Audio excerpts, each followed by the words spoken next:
बहुत समय पहले की बात है। एक छोटे से राज्य में एक रानी रहती थी, रानी चंद्रलेखा। वो बेहद सुंदर, बुद्धिमान परंतु अत्यंत लालची थी। उसका राज्य खुशहाल था, प्रजा संतुष्ट थी, पर रानी की एक ही कमजोरी थी, धन की भूख। राजा विक्रम एक न्यायप्रिय और सरल स्वभाव के व्यक्ति थे। उन्हें रानी की इस आदत का पता था, परंतु वो सोचते थे कि समय के साथ रानी बदल जाएगी। एक दिन की बात है, दरबार लगा हुआ था। रानी सोने के आभूषणों से लदी हुई थी, परंतु उसकी निगाहें खजाने की ओर थी। महाराज, खजाना दिन ब दिन कम होता जा रहा है। हमें पड़ोसी राज्य से व्यापार बढ़ाना चाहिए या फिर उनके खजाने पर कब्जा करना चाहिए।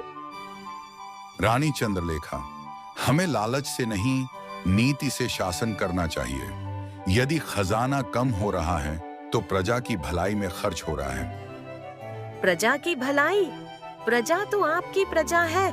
मैं तो रानी हूँ और रानी को राजसी ठाठ चाहिए। राजा कुछ नहीं बोले, लेकिन उन्होंने रानी की लालच भरी आंखों को साफ देख लिया।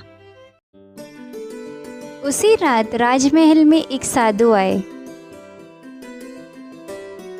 वो बहुत ही साधारण वस्त्रों में थे, लेकिन उनकी आंखों में गहराई थी। राजा ने उन्हें आदरपूर्वक बुलवाया। राजन, मैं 1 वर्ष तक तपस्या करके आया हूँ। अब मुझे थोड़ी विश्रांति चाहिए। राजा ने उन्हें अतिथि गृह में ठहराया और कहा, आप हमारे लिए देवतुल्य हैं, जो चाहिए वह मिलेगा। रानी को जब पता चला कि एक साधु आया है तो वो सोचने लगी, शायद इसके पास कोई जादुई शक्ति हो। अगर मैं इससे कुछ ऐसा पा जाऊं जो मेरे खजाने को कभी खत्म न होने दे। अगले दिन रानी स्वयं साधु के पास पहुंची। महात्मा जी, आपने इतनी कठिन तपस्या की है, अवश्य ही आप कोई चमत्कार कर सकते होंगे। रानी जी, चमत्कार करने की शक्ति भगवान की होती है, पर मैं एक वरदान दे सकता हूँ। तो दीजिए मुझे वह वरदान जिससे मेरा खजाना कभी खत्म न हो, हर दिन उसमें सोना जुड़ता रहे। साधु थोड़ा चुप रहे और फिर बोले, ठीक है रानी जी, मैं आपको एक जादुई कलश देता हूँ। इसमें आप जो भी डालेंगी वह दुगुना हो जाएगा, लेकिन एक शर्त है, आप इसे कभी जमीन पर मत गिरने देना। यदि ऐसा हुआ तो सब कुछ नष्ट हो जाएगा। रानी के चेहरे पर लालच चमकने लगा। उसने झटपट कलश ले लिया। कुछ दिनों में रानी हर रोज कलश में सोना, चांदी, हीरे डालती और सब दुगना हो जाता। खजाना भरने लगा।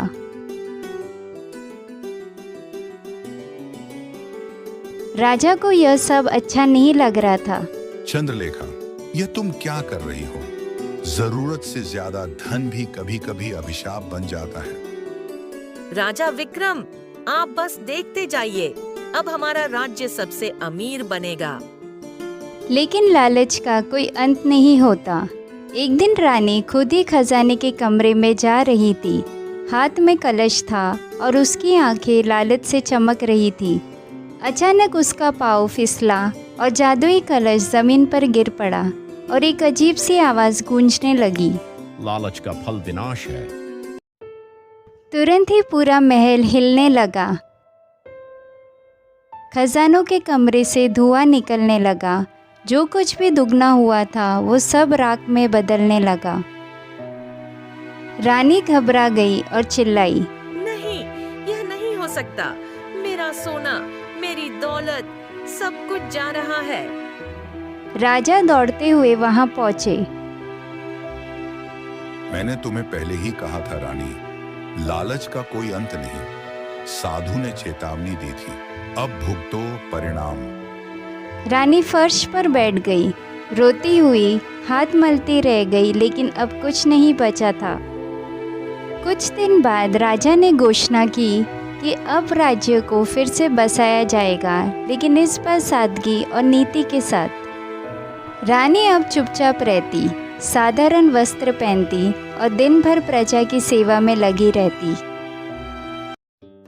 एक दिन उसी साधु ने फिर से दरबार में प्रवेश किया। रानी चंद्रलेखा, क्या अब आपने कुछ सीखा? हाँ गुरुवर, अब समझ में आया कि सच्ची संपत्ति प्रजा का प्रेम और आत्म संतोष होता है, न कि अंधा लालच। साधु मुस्कुराए और आशीर्वाद देकर चले गए। लालच हमेशा विनाश की ओर ले जाता है। सच्ची समृद्धि तब मिलती है जब हम संतोष और नीति के साथ जीवन जीते हैं। अगर आपको ये कहानी अच्छी लगी हो तो प्लीज़ लाइक और सब्सक्राइब करें।